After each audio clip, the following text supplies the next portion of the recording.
Welcome to the DCTV News at Noon program. I'm Kelsey Kiesling. And I'm Kendra Cook. Dolores County Broadcasting Network is the producer of DCTV with support from the Southwest Colorado TV Translator Association. If you have a news topic or event you'd like to see covered, give us a call. The studio number is 677-4119. Today's show runs Thursday at noon and is uploaded to our YouTube channel and our DCTV News at Noon Facebook page so you can watch it on demand. Today is January 17th, 2019, and now the news at noon. Reported by the Cortez Journal, the former executive director of a Cortez nonprofit suspected of felony theft and witness tampering could have her charges reduced to a Class 1 misdemeanor. Cheryl J. Bean, age 60, on Tuesday pleaded guilty to a Class 1 misdemeanor charge of theft between $750 and $2,000. The plea deal offered by District Attorney Will First in 22nd Judicial Court dismissed a Class 4 felony charge of witness tampering, a Class 6 felony charge of theft between $2,000 and $5,000, and a misdemeanor charge of theft between $307 and $750. District Court Judge Todd Plew said he accepted the plea deal pending the results of a pre-sentence investigation. Sentencing is scheduled for March 19th. First said the prosecution is not seeking more than 2 days in jail. A Class 1 misdemeanor in Colorado is punishable to a minimum of 6 months in jail, a $500 fine, or both. Bean is the former executive director of Renew Incorporated, a Cortez nonprofit that helps victims of domestic violence. She is suspected of taking items from Renew and the Second Chance thrift store in Dolores, which Renew operates, and bringing them to her home, as well as taking money from the donation jars for personal use. Reported in the Journal, file photo. Restoration therapy has been ordered for a Montezuma County woman who allegedly stole 2 cars within 5 days in October and then, while in jail, threw a wet toilet paper roll at a detention sergeant in November. Lori Hayes, age 57, faces a total of 5 felonies. She's charged in Montezuma County Court in 2 cases with identical felony counts of trespassing a car with intent to commit a crime and motor vehicle theft between $10,000 and $20,000 on October 11th and 16th. She picked up a new felony count of second-degree assault with bodily fluids at Montezuma County Detention Center on November 11th. Montezuma County Judge Jenny Lynn Lawrence on Wednesday said the court has received various evaluations which suggest that Hayes should undergo restoration therapy. There were no objections from the defense or prosecution that Hayes should be in therapy, but Public Defender Jonathan Jourdain requested that she take on therapy while out of custody. He said the court could make bond conditions. Her bond is currently set at $3,000 cash or surety. Deputy District Attorney Jeremy Reed said he was concerned that the alleged car thefts were just 5 days apart. He said he has a, quote, pretty sincere concern that Hayes could commit additional crimes if released. Lawrence said she shares Reed's concern, but would be more willing to release Hayes with the assurance that she has a stable and safe place to stay. Jourdain said he has had difficulty reaching his client's family. He added that confinement is not helping Hayes, as evidenced by her additional felony charge while in custody. Lawrence said she would allow Jourdain to continue arguing for release during future hearings. The case is scheduled for a review on February 13th. According to the Cortez Journal, Montezuma Cortez School District RE1 trustees unanimously approved a $200,000 state grant for emergency communication system upgrades and reauthorized the charter for Battle Rock Charter School at the Tuesday night meeting. The staffing for adequate fire and emergency response grants are administered through the Federal Emergency Management Agency. Specifically, the dollars received by RE1 will go toward the school's interoperability or bridging systems, which allow school officials to communicate with first responders. The district found out that it had received the SAFER grant in December. RE1 was one of 12 grant recipients out of an applicant pool of 33, Jones said. They aim to have the upgrades in place by June 2019. And also on the action items docket, the Battle Rock Charter was renewed through June 2020 with the opportunity for a 1-year extension as long as it meets standards. According to Colorado Department of Education data, in 2018, Battle Rock was designed as Priority Improvement Plan low participation, meaning the school did not meet the state's accountability indicators. The low participation Designation is added for schools that saw test participation rates below 95% in 2 or more content areas. According to the state, participation, though, doesn't affect a school's overall rating. In comparison to other RE1 elementary schools, Lewis Ariola and Manel Elementaries both earned the second highest rating of Improvement Plan, indicating they did meet state standards last year. Mesa Elementary School joined Battle Rock in the third Priority Improvement Plan category, while Pleasant View Elementary School earned the top rating of Performance Plan, although the data set noted that Pleasant View had a small tested population. From the Journal, Governor Jared Polis has proposed to fulfill a signature campaign promise by offering $227 million to the state's school districts to fund full-day kindergarten, a proposal that could bring a budget windfall to school districts in southwest Colorado. The funding proposal announced Tuesday would provide relief to districts such as Montezuma-Cortez School District RE1, which helps fund full-day kindergarten for 210 students. The state funds half-day kindergarten for all of its schools, but the district is among the many others that have opted to fund the other half of the day by pulling their own funds or charging parents tuition. In Durango, Polis's proposal would return $1.35 million to District 9R, which pays full-day kindergarten for 405 students out of its general fund. Montezuma-Cortez uses general fund money to put 210 students into full-day kindergarten. The district did not respond to requests for the amount it pays for full-day kindergarten. Polis's unusual plan to fund kindergarten relies on an expected budget surplus from property tax revenues that could change and shrink as the year continues. Lawmakers must ultimately pass kindergarten funding into law, although the governor has said he will not accept a solution that diverts funding from other programs. But even those who support the effort, which stands to benefit rural schools in particular, are skeptical that it can be funded. Polis's proposed funding would last a year, and during a presentation to the Joint Budget Committee on Wednesday, he did not discuss the long-term plans for paying for full-day kindergarten.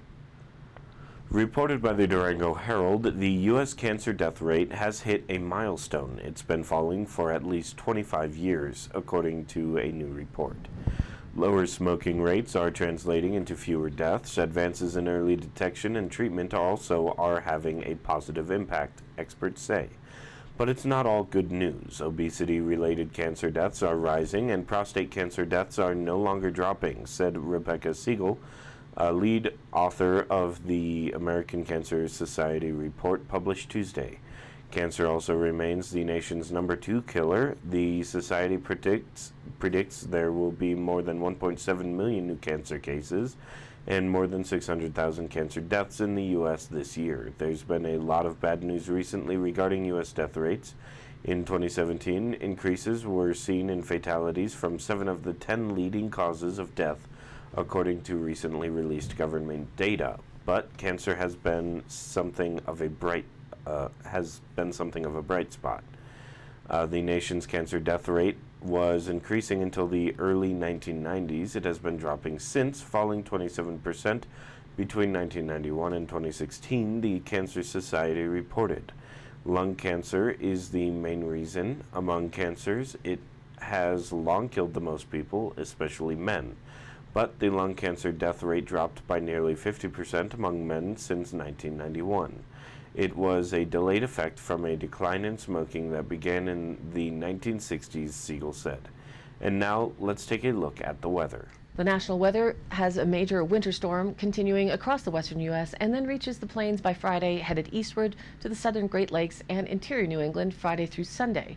In its wake, bitter cold temperatures with dangerous wind chills will overtake a large part of the central and eastern U.S. California is expecting excessive rains and snow embattles most of the Intermountain West with our current storm patterns. Southeastern states are also under thunderstorm and rain and ice mix through to the mid-Atlantic.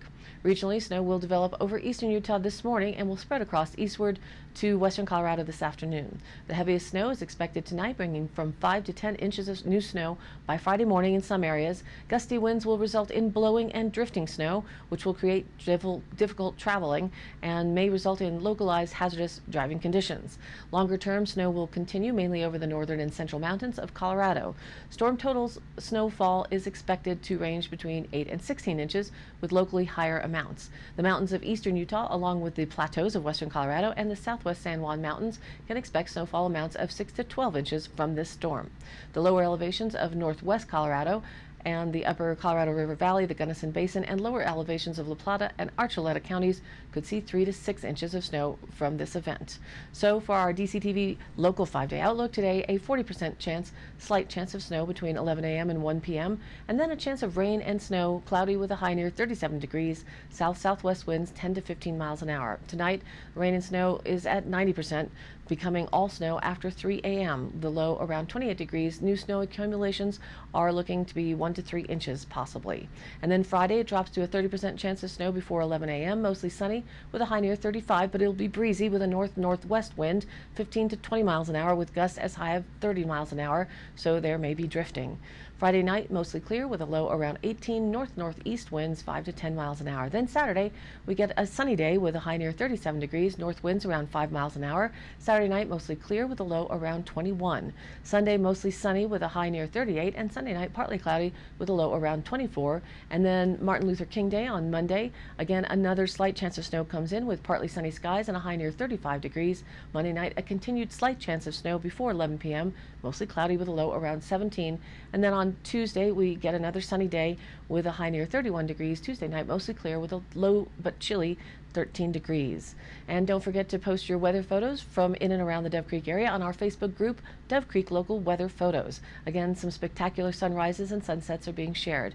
Or email us your weather photo, dcbnnews@gmail.com, and we may post it right here on the weather segment. And now, back to the news. From the Cortez Journal, a career golf professional and his family are opening a golf and multi-sport simulation business and snack bar attached to a CrossFit gym in Cortez. Micah and Annette Radusky, agents for Radusky Unlimited LLC, purchased the 9,000 square foot metal building on the corner of East Empire Street and Colorado Highway 145 just over a year ago. Half the building has been used as a CrossFit gym for 17 years and will continue in that capacity with the new owners. The new simulation business will take over the other half previously occupied by Stormy's ATC Gymnastics, which moved to West Main Street. The Cortez Planning and Zoning Commission on Tuesday voted unanimously to recommend that the City Council approve a conditional use permit to expand the use of the building. The CrossFit gym is a legally non-conforming use and does not require a permit unless the building is rebuilt or abandoned. A planning staff memo states that an approved conditional use permit would legitimize the CrossFit gym and allow the expanded use that the Raduskys anticipate. Micah Radusky said he has been working as a golf pro at the city-owned Conquistador Golf Course since 1997. He said golf is his life. He participates in tournaments and runs junior leagues. From the San Juan Record in Monticello regarding the recent commissioner's election. Article written by Ryan Collins. A date has been set for the much anticipated hearing in the 7th District Court in Monticello for January 22nd at 9 a.m., according to court documents filed on January 10th. Judge Don M. Torgerson will hear the case between Commissioner Gray Ayes and his Republican opponent Kelly Laws, whom he defeated in the November 2018 election, 900 to 805 votes. Laws filed suit on December 28, 2018, contesting Gray Ayes' victory and challenging his Utah residency.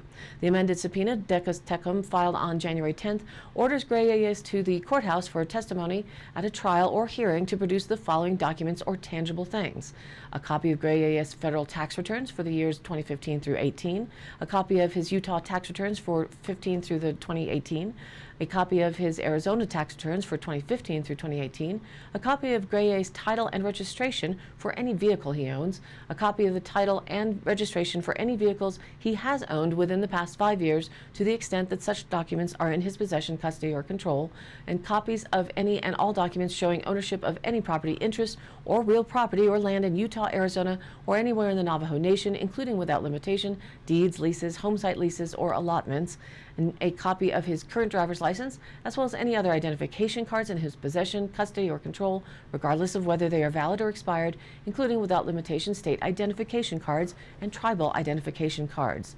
The documents also state that, quote, given the expedited nature of this proceeding, the minimum 14-day period for the production of documents does not apply. From the Cortez Journal, several local organizations were among the group of Southwest Colorado nonprofits that the El Pomar Foundation chose as donor recipients at the end of 2018, including 2 Mancos groups and 1 organization that supports the Mancos School District RE6. The Mancos Conservation District received $5,000. The Medicine Horse Center Therapeutic Riding and Equine Rehabilitation took in $3,000, and the San Juan Board of Cooperative Educational Services, which supports 8 school districts in the region, received $50,000. El Pomar Foundation trustees are committed to funding organizations across the state of Colorado that are proud to support the selected nonprofits in the Southwest region, said Julia Lawtorn, Communications Director for the El Pomar Foundation. During the Foundation's September and December meetings last year, El Pomar trustees approved a total of $114,500 in donations to 11 nonprofit organizations in Southwest Colorado. Some of the grants were allocated through a competitive process, while others were determined by partner regional councils. The money directed to the Conservation District, said Assistant Executive Director Aaron Coleman, will specifically fund the Montezuma School to Farm project, which leads garden and farming-focused programming at schools in Mancos, Cortez, and Dolores. From the Durango Herald, photos Dan West. Beetle kill is spreading farther west into the San Juan Mountains and now dropping down into the corridor between Durango and Silverton, according to a new report from the Colorado State Forest Service. Every year, the Colorado State Forest Service, in conjunction with the U.S. Forest Service, conducts an aerial survey over most of Colorado's estimated 24.4 million acres of forested lands, tracking new areas where beetle kill has spread. In southwest Colorado, 2 major and potentially drastic observations were noted. The first, the spruce beetle, working its way west from Wolf Creek Pass, is dropping down into the U.S. Highway 550 corridor north of Durango, as well as into areas around the high country in Silverton. The second, the round-headed pine beetle, is ravaging ponderosa pines near Dolores at an alarming rate. From 2017 to 2018, the total area impacted shot up from 11,000 acres to 27,000 acres. Quote, "There's going to be a dramatic change to the landscape," said Anthony Culpepper with Mountain Studies Institute. But it's important to remember that all of these beetles affecting trees are part of the landscape in which we live. The spruce beetle epidemic started on Wolf Creek Pass in the late 1990s. Though native to the land, the insect's toll was exacerbated as drought, warmer winters, and dense forests created perfect conditions for rapid spread. Over the past nearly 2 decades, the spruce beetle tore through more than 120,000 acres of the Weminuche Wilderness, which is almost 500,000 acres, at Colorado's largest designated wilderness area. In more recent years, the spruce beetle has chomped through trees farther west in the Weminuche around Vallecito Reservoir. The insect eventually was able to cross over the eastern flank of the Continental Divide in the past couple of years. Now, forest researchers are noting more and more pockets of dead trees along the scenic drive between Durango and Silverton on Highway 550. Dan West, an entomologist with the Colorado State Forest Service, said a total of 13,000 acres of newly affected trees were noted in this year's aerial survey in La Plata County, the 3rd highest in the state. In San Juan County, an estimated 6,000 acres of newly affected trees were documented. For both of these counties, a total of 66,000 acres has been hit by the spruce beetle outbreak since 1996. This past year, it started to become much more visible, West said. "We're really starting to see widespread mortality. It's been a perfect storm for the beetle spread in southwest Colorado. Drought weakens a tree's ability to fight off the insect, and with warmer winters, more beetles are able to survive the cold months, and dense forest stands allow beetles to travel with ease. For the most part, it's hard to do anything proactive to stop the outbreak," West said. "Most areas affected are in steep, difficult terrain, so outside of some spots where tree thinning makes sense, logging is largely not feasible." From the Durango Herald, ads for prescription drugs appeared 5 million times in just 1 year, capping a recent surge in U.S. medical marketing, a new analysis found. The advertisements for various medicines showed up on TV, newspapers, online sites, and elsewhere in 2016. Their numbers soared over 20 years as part of broad health industry efforts to promote drugs, devices, lab tests, and even hospitals. The researchers estimated that medical marketing reached $30 billion in 2016, up from $18 billion in 1997. Spending on consumer-focused ads climbed fastest. but marketing to doctors and other health professionals still grabbed the biggest share, with the bulk of it paying for free drug samples. Oloshin wrote the report with his wife, Dr. Lisa Schwartz, both longtime critics of overdiagnosis and overtreatment. She died in November. They analyzed marketing data from the U.S. Food and Drug Administration, Medicare, other federal and state agencies, private companies, and medical research. The report covers 1997, when the FDA eased rules for TV ads, through 2016. Although some types of spending waxed and waned during those years, Woloshin said the upward trend is concerning and suggests consumers need to be increasingly skeptical about marketing claims. The report was published Tuesday in the Journal of the American Medical Association. All marketing spending was adjusted to 2016 dollars. And today's High Country happenings. January 20th, Nappy Roots with special guest Alex Blocker Band will be at the Animas City Theater. They'll perform from 8 to 11 p.m. and tickets are available through ticketfly.com. Or if you'd like to be the star yourself, January 17th, head up to the Dolores River Brewery from 6 to 9 p.m. They say, quote, grab your friends and come out to karaoke night. Those who participate in an MLC Montezuma Land Conservation Survey will receive a free t-shirt. Saturday, January 19th at McGee Park in Farmington, New Mexico, the Kicker Arena Cross is that's what it is coming to the McGee Park Coliseum from 7:30 to 10:30 p.m. Watch as the top amateur and pro riders from across the nation come battle it out to grab the top spot in the series. Tickets are available through stubwire.com. And all of these happenings are posted up on our DCTV News at Noon Facebook page, along with the YouTube replays, weather, original stories, and local posts. To share your event or information, you can contact us by email, dcbnnews@gmail.com, or call us here at the station, dial 970-677-4119. Thanks for tuning in. News at Noon airs at noon Monday through Thursday, and then is available online on our YouTube channel and our DCTV News at Noon Facebook page on demand.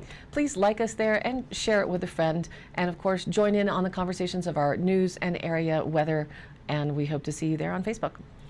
For Kendra Cook with DCTV and the News at Noon program out of Dove Creek, USA, I'm Kelsey Kiesling. Thanks for watching.